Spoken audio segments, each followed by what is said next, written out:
ChikuStories.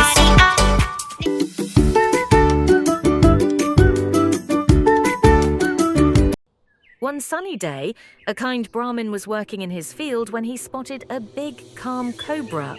The Brahmin brought a bowl of milk and gently placed it near the anthill.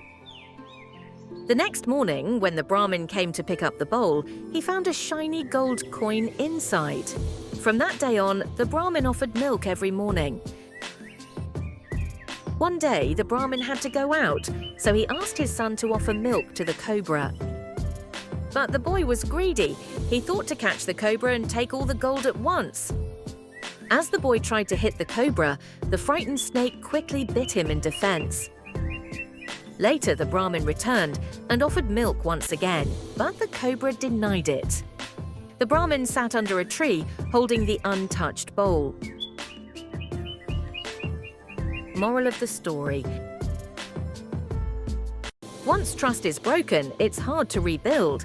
Greed can destroy even the strongest bonds.